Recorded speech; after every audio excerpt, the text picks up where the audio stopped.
WhatsApp everyone, welcome back to the channel. आज हम लोग डिस्कस करने वाले हैं इलास्टिसिटी ऑफ डिमांड। और इस चैप्टर के लिए इतने ज़्यादा मेरे पास मैसेजेस आए हुए थे कि मैं आप लोगों को क्या एक्सप्रेस करूं कि आई डोंट नो कि आप लोगों को इसमें क्यों इतने इश्यूज आ रहे हैं। इतना टिपिकल तो चैप्टर नहीं है, तो चलो डिस्कस कर लेते हैं कि इलास्टिसिटी ऑफ डिमांड के क्या बेसिक कॉन्सेप्ट्स हैं, किस तरीके से इसका थ्योरेटिकल अप्रोच है, किस तरीके से न्यूमेरिकल अप्रोच है, चैप्टर कैसे आपको लेके चलना है। डिस्कस करते हैं elasticity of demand. Let's begin.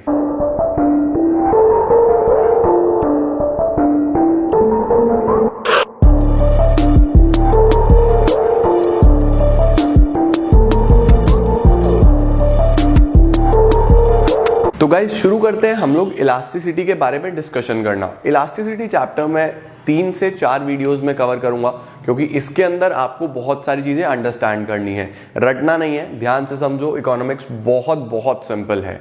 हम लोग शुरू करते हैं इलास्टिसिटी ऑफ डिमांड के मीनिंग के साथ। तो देखो, इलास्टिसिटी ऑफ डिमांड में आपके पास 2 शब्द है मेन, इलास्टिसिटी और डिमांड।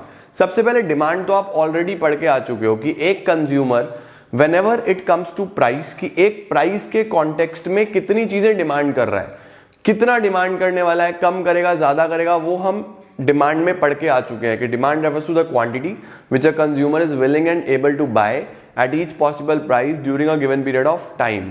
अब हमने वहां पे एक रिलेशन पढ़ा था कि अगर किसी चीज का प्राइस बढ़ जाता है तो क्वांटिटी डिमांडेड कम हो जाती है। कोई भी सामान महंगा होता है तो लोग उसको कम लेते हैं, और अगर प्राइस कम हो जाता है तो क्वांटिटी डिमांडेड बढ़ जाता है। तो हम लोगों ने बोला कि ये एक रिलेशन है जो हम प्राइस और क्वांटिटी डिमांडेड के बीच में देखते हैं, और इस रिलेशन को जो लॉ एक्सप्रेस करता है उसको हमने क्या बोला, लॉ ऑफ डिमांड। अब ये जो लॉ ऑफ डिमांड का स्टेटमेंट था कि प्राइस और क्वांटिटी डिमांडेड में इनवर्स रिलेशन होता है, ये एक क्वालिटेटिव स्टेटमेंट है। क्वालिटेटिव मीन्स कि इसने कोई स्पेसिफिक नंबर नहीं दिया, इसने ये तो बताया कि प्राइस अगर चेंज होगा तो डिमांड भी डेफिनेटली चेंज होगा, बट वो कितना चेंज होगा ये नहीं बताया। तो ऐसा होगा ये तो पता चल गया, बट कितना होगा ये हमें कौन बताता है, इलास्टिसिटी ऑफ डिमांड। तो what is elasticity? Elasticity of demand refers to percentage change in demand. कितना प्रतिशत, कितना परसेंट डिमांड में चेंज आएगा with respect to percentage change in any of the factor affecting demand। कितना डिमांड में change आएगा with respect to any of the factor। अब देखो, डिमांड के हमने बहुत सारे डिटर्मिनेंट्स पढ़े थे। मेरी अगर इनकम बढ़ जाएगी मैं तो भी डिमांड बढ़ा दूंगा। अब सीजन चेंज हो रहा है, विंटर्स आने वाली हैं, तो जैकेट्स की डिमांड काफी बढ़ने वाली है। हम लोग देखते हैं कि फ्यूचर एक्सपेक्टेशंस पे भी डिमांड बेस्ड होती है, प्राइस पे भी बेस्ड होती है। तो डिमांड में जब चेंज हो रहा है और वो किसी भी अदर फैक्टर की वजह से हो रहा है, तो कितना परसेंट चेंज हो रहा है, what is the percentage change, उसी को हम लोग इलास्टिसिटी बोलते हैं। अब हमने बहुत सारे फैक्टर्स पढ़े, price of the given commodity, price of related good, income of the consumer, taste and preferences, season weather, future expectations, बहुत सारे फैक्टर्स पढ़े। लेकिन उसके अंदर मोस्टली सभी फैक्टर्स क्वालिटेटिव थे, कि जैसे सीजन आ जाएगा तो डिमांड चेंज हो जाएगी, फ्यूचर एक्सपेक्टेशंस हो गया, टेस्ट एंड प्रेफरेंसेस हो गया। लेकिन 3 फैक्टर्स क्वांटिटेटिव थे, जो क्वांटिटी की टर्म्स में डिफाइन करते थे चीजों को। जैसे प्राइस, प्राइस क्वांटिटी में होता है। जैसे कि इनकम, इनकम क्वांटिटी में होता है। Price of related goods, substitute और कॉम्प्लीमेंट्री का प्राइस। तो ये 3 फैक्टर्स क्वांटिटेटिव में होते थे। तो क्वांटिटी की वजह से 3 तरीके की इलास्टिसिटी निकल के आई। जो प्राइस की आई वो बोला price elasticity of demand. Income की वजह से अगर डिमांड चेंज होगा तो इनकम इलास्टिसिटी ऑफ डिमांड। अगर वो सब्स्टिट्यूट या कॉम्प्लीमेंट्री गुड के प्राइस में चेंज होने की वजह से होगा तो क्रॉस इलास्टिसिटी ऑफ डिमांड। तो आपको ध्यान रखना है, इलास्टिसिटीज भी 3 तरीके की हो सकती है, price elasticity, income elasticity, cross elasticity. लेकिन आपका सिलेबस सिर्फ और सिर्फ कहां तक रेस्ट्रिक्टेड है, प्राइस इलास्टिसिटी ऑफ डिमांड तक। ना आपको ये पढ़ना ना आपको ये पढ़ना, बट बेसिक नॉलेज जरूरी थी, इसीलिए मैंने बता दिया। अब इसके बाद इलास्टिसिटी के कुछ 2 इंपॉर्टेंट नोट्स हैं, इसको नोट कर लेना, साथ साथ नोट्स बनाते हो ना, बना के चला करो। क्या है? Number 1, elasticity is a unit free measure. फिर आपके जब स्कूल में एग्जामिनेशंस होंगे ना तो ये पूछे जाएंगे, फिर तुम लोग बाद में कहोगे अरे यार रह गया था, ये तो रहना नहीं चाहिए। Elasticity is a unit free measure. Unit free का मतलब क्या है कि इलास्टिसिटी का कोई यूनिट नहीं होता, कि इलास्टिसिटी अगर 0.75 आया या इलास्टिसिटी अगर 0.85 आ गया तो उसके पीछे कोई सेंटीमीटर, केजी, लीटर, मिलीलीटर कुछ नहीं लगने वाला। यूनिट फ्री, कोई यूनिट नहीं होगा। उसके अलावा price elasticity ranges from 0 to infinite. ये 0 से शुरू होके कहां तक जाता है? इन्फिनिटी तक जाता है। तो स्टार्ट होगा 0 से और कहां तक जाएगा? इन्फिनिटी तक जाएगा। There is nothing like negative in it. 0 से शुरू होगा और इन्फिनिटी तक जाने वाला है। इसके बाद कौन कौन सी डिग्रीज होंगी अब हमारी इलास्टिसिटी ऑफ डिमांड में? अब मैं जब भी इलास्टिसिटी ऑफ डिमांड की बात करूंगा चैप्टर में तो मैं बात कर रहा हूं प्राइस इलास्टिसिटी की, क्योंकि इनकम और क्रॉस तो हमारे सिलेबस से बाहर है। तो अब किस तरीके से डिग्रीज है, इलास्टिसिटी है जो चेंज होता रहता है? तो हमारे पास 5 है। परफेक्टली इलास्टिक, जिसको बोलते हैं ED is equal to infinity. मैंने आपको क्या बोला कि कहां से कहां तक जाएगा? 0 से इनफाइनाइट तक जाएगा। तो इनफाइनाइट अगर ईडी इन्फिनिटी आ जाता है तो उसको क्या बोलते हैं? Perfectly elastic. क्या होता है अभी बताता हूं। परफेक्टली इनइलास्टिक बिल्कुल 0, ईडी इज इक्वल टू 0। तो अगर परफेक्टली इलास्टिक है तो ईडी इनफाइनाइट, इनइलास्टिक है 0, highly elastic ED greater than 1, less elastic ED less than 1, unitary तो समझते हो 1, ईडी इज इक्वल टू 1। तो ये हम लोगों को 5 डिग्रीज है जो हम डिस्कस करने वाले हैं और आज की वीडियो में इन्हीं पे डिस्कशन करेंगे, इन्हीं पे चर्चा करेंगे। एग्जाम में आएगा, कई बार नंबर कट जाते हैं, तो हम लोग आज की इस वीडियो में इस टॉपिक पे मेन रोशनी डालने वाले हैं। तो चलो ये सब नोट डाउन कर लो, मैं चलता हूं नेक्स्ट टॉपिक की तरफ। तो guys, degrees of elasticity of demand समझने के लिए सबसे पहले हम एक बेसिक फॉर्मूला समझते हैं। देखो फॉर्मूला क्या है? प्राइस इलास्टिसिटी ऑफ डिमांड के लिए फॉर्मूला यूज होगा percentage change in demand divide by percentage change in price. Percentage change in demand divide by percentage change in price. अब आपको ध्यान रखना है कि बेसिकली कितनी डिग्रीज ऑफ इलास्टिसिटी हो जाती है? 5। मैंने आपको भी पीछे बताया। कहां से शुरू होगी? 0 से। एक बार 0 होगा, लिख देता हूं पूरा, ईडी इज इक्वल टू 0, फिर ED less than 1, ED 1, ED greater than 1 और ईडी इनफाइनाइट। तो बेसिकली इलास्टिसिटीज में ये 5 डिग्री ऑफ इलास्टिसिटी है जो आपने पढ़ना है। हम लोग स्टार्ट करते हैं इलास्टिसिटी 0 के साथ। ED is equal to 0। ED is equal to 0 को हम लोग क्या बोलते हैं? ईडी इज इक्वल टू 0 को बोलते हैं हम लोग perfectly in elastic demand. In elastic, ध्यान रखेंगे, in elastic. Perfectly in elastic का मतलब क्या होता है कि डिमांड में तो चेंज है ही नहीं, बिल्कुल भी चेंज नहीं है। प्राइस चेंज हो रहा है लेकिन डिमांड में चेंज है 0। देखो इलास्टिसिटी का मतलब होता है चेंज, कितना बदलाव हो रहा है। तो अगर यहां पे परफेक्टली इन इलास्टिक है, इन इलास्टिक का मतलब चेंज नहीं होगा। तो अगर मैं फॉर्मूला लगाऊं, लेट सपोज प्राइस में चेंज है 20% का। प्राइस में कितना परसेंट चेंज है? Let suppose 20%। प्राइस 10 से 12 हो गया, लेकिन जो डिमांड में चेंज है वो है 0। डिमांड में कोई चेंज नहीं है, डिमांड में है 0% का चेंज, बिल्कुल 0, कोई फर्क ही नहीं पड़ रहा। प्राइस 30% कर दो फिर फर्क नहीं पड़ रहा, प्राइस में 40% का चेंज कर दो फिर फर्क नहीं पड़ रहा, चाहे ज्यादा कर लो कम कर लो, डिमांड में नो चेंज। तो ईडी इज इक्वल टू 0।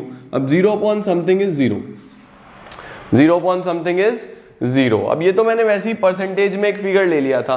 अगर मैं इसको टेबल की फॉर्म में बनाऊं तो ऐसे ले लो कि प्राइस 20 से 30 हो गया, लेकिन जो डिमांड है, जो क्वांटिटी डिमांडेड है, वो क्वांटिटी डिमांडेड पहले भी 100 ही थी, अब भी 100 ही है। डिमांड में कोई फर्क ही नहीं पड़ा, प्राइस ज्यादा जरूर हो गया लेकिन डिमांड में चेंज 0। तो अब हम अगर इसको प्लॉट करें तो कैसे प्लॉट करेंगे? इसका कर्व कैसे बनाएंगे? इस तरीके से हम एक कर्व बना लेंगे। प्राइस इधर लेता हूं 10, 20, 30, ये मैंने प्राइस ले लिया। क्वांटिटी हम इधर ले लेते हैं 50, 100, 150, दिस इज क्वांटिटी। तो प्राइस जब 20 था तो हमारे पास डिमांड 100 थी। प्राइस 30 हो गया तो भी डिमांड 100 ही है। प्राइस अगर कम भी कर दूं ना मैं, अगर प्राइस में 10 भी कर दूं यहां से, तो भी ये कितना रहेगा? 100 ही रहेगा। तो इसका मतलब चाहे आप प्राइस ऊपर कर दो चाहे आप प्राइस नीचे कर दो, डिमांड कर्व यहीं रुका हुआ है 100 पे ही। तो जब इस तरीके का आप वर्टिकल स्ट्रेट लाइन कर्व देखते हो तो समझ जाना यहां पे ईडी क्या है? 0। डिमांड में चेंज ही नहीं है। देखो प्राइस चाहे 20 से 30 कर लो चाहे 20 से 10 कर लो, डिमांड यहीं रुका हुआ है स्टिल 100 पे। तो इसको क्या बोलते हैं? Perfectly in elastic demand. ठीक हो गया, ये हो गया ईडी इज इक्वल टू 0। अब चलते हैं ईडी लेस देन 1 की तरफ। ईडी लेस देन 1 क्या होता है कि जो बेसिकली प्राइस में चेंज है वो ज्यादा है और डिमांड में चेंज थोड़ा सा कम है। जैसे कि फॉर एग्जांपल हम लोग ये ले लेते हैं कि सपोज ऐसा ले लो कि प्राइस में जो चेंज है वो 20% का है, प्राइस में चेंज है 20% का, और डिमांड में जो चेंज है वो सिर्फ 10% का है। डिमांड में चेंज कितना है? 10%। तो हमारे पास ये देखो 0.5 आ जाएगा, कम आ रहा है ना, ठीक है। सपोज आप इसको और लेना चाहते हो, आप इसको अगर 5 ले लो, सपोज आप इसको 5 ले लो, तो अब ये 0.25 आ जाएगा। तो कभी भी आपको elasticity of demand less than 1 दिखाना है, लेस देन 1। तो ध्यान रखो कि इससे कम चेंज होना चाहिए ऊपर। इसको हम लोग क्या बोलते हैं? ED is equal to less than 1। ED less than 1 को हम लोग बोलते हैं लेस इलास्टिक डिमांड। इसको क्या बोलते हैं हम लोग? Less elastic demand. अब अगर मुझे लेस इलास्टिक डिमांड का कर्व बनाना हो तो प्राइस हम लोग फिर से चेंज करते हैं। प्राइस क्या ले लेता हूं मैं? प्राइस ले लेता हूं सपोज 20 से 10, तो क्वांटिटी डिमांडेड ले लो 100 से 120। अगर प्राइस 20 से 10 हुआ, देखो कितना चेंज है, 20 से 10 जस्ट हाफ, 50% का चेंज। यहां पे चेंज बहुत कम है, तो इसको अगर प्लॉट करेंगे तो कैसे प्लॉट करेंगे? इसको अगर प्लॉट करना हो तो इधर फिर से हम 10, 20 प्राइस ले लेते हैं और डिमांड हमारी 50, फिर 100, फिर 150, इस तरीके से हम लोग डिमांड ले लेते हैं। अब अगर आप इसको प्लॉट करो तो 10 पे 120, पहले 20 पे 100, पहले तो 20 प्लॉट करेंगे, 20 पे 100 कुछ इस तरीके से, फिर 10 पे 120, 10 पे 120, बहुत माइनर सा चेंज हमें देखने को मिलेगा। तो कर्व अब थोड़ा सा इस तरीके से आपको देखने को मिलेगा, थोड़ा सा फ्लैट हुआ है पहले से। पहले बिल्कुल स्ट्रेट था, अब थोड़ा सा इधर की तरफ झुक गया है, थोड़ा सा फ्लैट हो गया है। इसको क्या बोलते हैं हम? ED less than 1। ED less than 1। अब इसके बाद हमने ईडी 0 दिखा दिया जब डिमांड में चेंज ही नहीं है, परफेक्टली इन इलास्टिक। फिर थोड़ा सा चेंज है, ईडी लेस देन 1, इसको क्या बोलते हैं? Less elastic. इसके बाद अगर आपको दिखाना हो उसको हम बोलते हैं यूनिटरी इलास्टिक, ईडी 1। ये अगर ईडी इज इक्वल टू 1 दिखाना है तो इसको हम बोलते हैं यूनिटरी इलास्टिक। यूनिटरी इलास्टिक का अगर मुझे एग्जांपल लेना हो तो देखो 1 लेके आनी है वैल्यू, ईडी कितना है? 1। तो 1 कब आएगा? जितना चेंज प्राइस में अगर उतना ही डिमांड में भी आ जाए। देखो परसेंटेज चेंज इन प्राइस में 20% का चेंज, यहां पे भी 20% का चेंज, तो वैल्यू 1 आ जाएगी। इसका मतलब जितना चेंज प्राइस में है उतना ही डिमांड में भी है। तो अगर प्राइस 20 से 10 हुआ है तो क्वांटिटी डिमांडेड 100 से 150 होना चाहिए। प्राइस अगर 20 से 10 हुआ है तो क्वांटिटी डिमांडेड कितना होना चाहिए? 100 से 150, सेम चेंज होना चाहिए। तो अगर आप इसको प्लॉट करेंगे तो आपको यहां पे 10, 20 हमने प्राइस ले लिया, क्वांटिटी ले लो, फिर से 50 का ही लेता हूं, अभी तक जो लेते आए हैं 50, 100, 150। तो 20 पे 100 लगभग यहां, उसके बाद 10 पे 150 लगभग यहां। तो ये कर्व थोड़ा और फ्लैट हो जाएगा, देख रहे हो? पहले बिल्कुल स्टीप था, फिर थोड़ा सा इधर की तरफ झुक गया, अब और ज्यादा झुक गया। इसको क्या बोलूंगा? ED is equal to 1। Unitary elastic, जितना चेंज डिमांड में उतना ही चेंज प्राइस में, बिल्कुल सेम चेंज। इसको क्या बोलते हैं? Unitary elastic. उसके बाद हम लोग कौन सा लेते हैं? Highly elastic. हाईली इलास्टिक यानी कि ED greater than 1। Highly elastic किस तरीके से बनेगा? अब हम लोग, मैं इधर बनाना चाहता हूं ताकि आपको 5 के 5 कर्व एक साथ दिखा पाऊं। तो मैं ये वाला एरिया हटा रहा हूं, ये हटा रहा हूं, ताकि हम 5 कर्व्स एक साथ देख पाए, कंपेयर कर पाए। तो हम लोग अब लेते हैं यहां पे ED greater than 1, highly elastic. तो हाईली इलास्टिक अगर ग्रेटर देन 1 दिखाना है तो यहां पे जो चेंज है, डिमांड में जो चेंज है वो ज्यादा होना चाहिए प्राइस से, तभी तो वो हाईली इलास्टिक भी होगा। डिमांड का चेंज ज्यादा, सपोज यहां 20% का चेंज तो यहां 40% का चेंज। ज्यादा आ गया, प्राइस से ज्यादा चेंज आ गया, तो इसमें क्या आएगा देखो 2 ग्रेटर देन 1 आ रहा है या नहीं आ रहा है। तो ईडी ग्रेटर देन 1 दिखाने के लिए जो परसेंटेज चेंज इन डिमांड है वो ज्यादा होना चाहिए किससे, परसेंटेज चेंज इन प्राइस से। बराबर होगा तो यूनिटरी इलास्टिक, कम होगा तो हमारे पास ये लेस इलास्टिक, और बिल्कुल होगा ही नहीं तो इन इलास्टिक। ठीक होता है ना। अब मुझे क्या दिखाना है, हाईली इलास्टिक। हाईली इलास्टिक में मुझे चेंज दिखाना पड़ेगा, ज्यादा चेंज दिखाएंगे। तो हाईली इलास्टिक में हम लोग यहाँ पे लेते हैं बेसिकली प्राइस और क्वांटिटी डिमांडेड के केस में अगर प्राइस 20 से 10 हुआ तो क्वांटिटी डिमांडेड 100 से 200 हो गई है, जस्ट डबल। यहाँ 50% का चेंज और यहाँ पे 100% का चेंज। तो जब आप इसको प्लॉट करोगे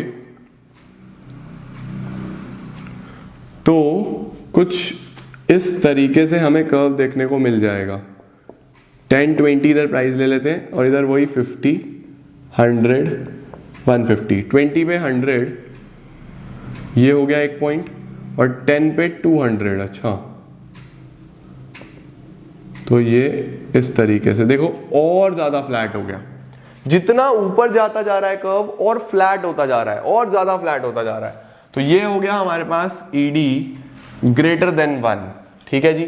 अब एक बचता है आखिरी डिग्री जिसको क्या बोलता हूं, ईडी इनफाइनाइट। हाईली या फिर परफेक्टली इलास्टिक। ये जैसे परफेक्टली इनइलास्टिक था वैसे ही हमारे पास होता है perfectly elastic. ED is equal to infinite. Perfectly elastic.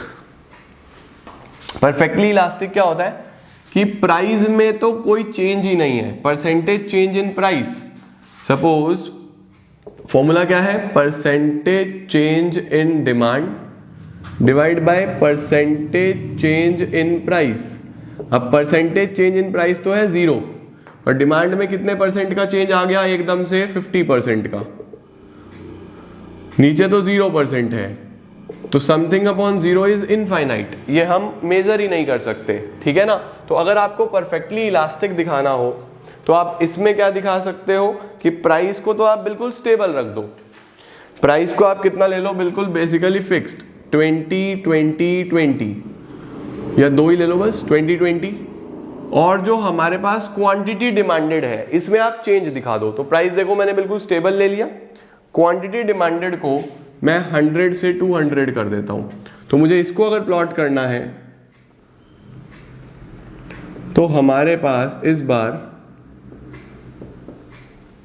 ये प्राइस हो गया, क्वांटिटी इस बार मैं 100 और 200 ले रहा हूं ताकि हमारे को थोड़ा सा क्लैरिफाई हो जाए। 20 पे भी 100 और अभी भी प्राइस 20 ही है, लेकिन डिमांड चेंज हो गया है, डिमांड 100 से 200 हो गया है।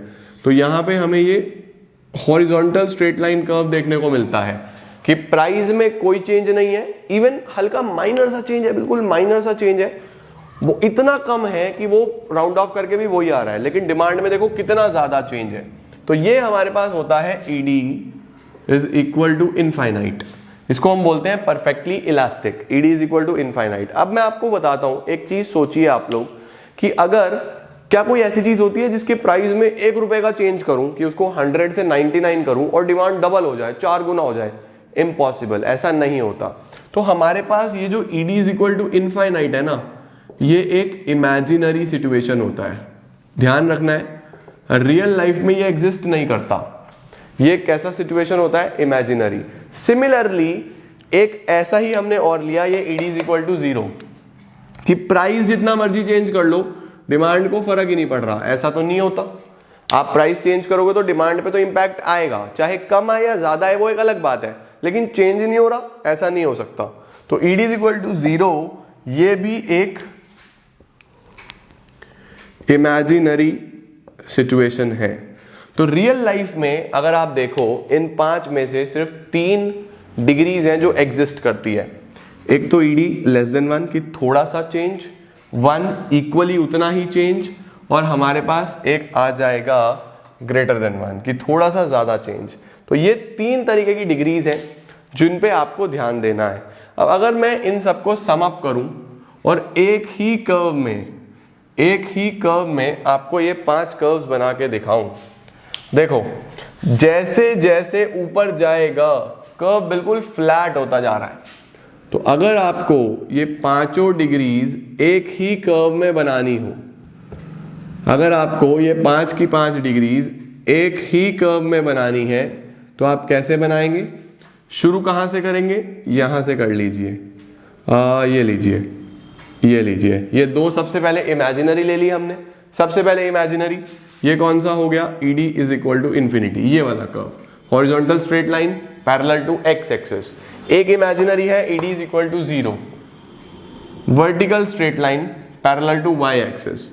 फिर आप जैसे जैसे ऊपर की तरफ बढ़ेंगे, ED less than 1, ED is equal to 1, ED greater than 1 और ED इनफाइनाइट। जैसे जैसे कर्व फ्लैट होता जाएगा वैसे वैसे इलास्टिसिटी बढ़ती जाएगी। ध्यान रखना है, क्या लिखना है? इसका पॉइंट भी नोट कर लेना, इंपॉर्टेंट है ये। Flatter the curve higher will be the elasticity.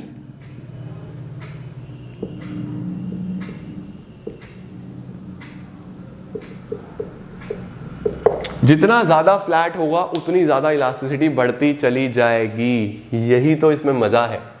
तो ये सारे कर्व्स थे जो बच्चों को बहुत बहुत परेशान करते थे, बट आपको परेशान नहीं होना है, काफी आसान है, ध्यान से समझोगे समझ में आ जाएगा। तो हमने डिस्कस करी degrees of elasticity of demand. आज इलास्टिसिटी का मतलब, प्राइस, इनकम, क्रॉस के बारे में थोड़ा सा डिस्कशन करा। नेक्स्ट पार्ट में भी मैं आपको इसकी थोड़ी सी थ्योरी कराऊंगा और न्यूमेरिकल पोर्शन स्टार्ट करेंगे।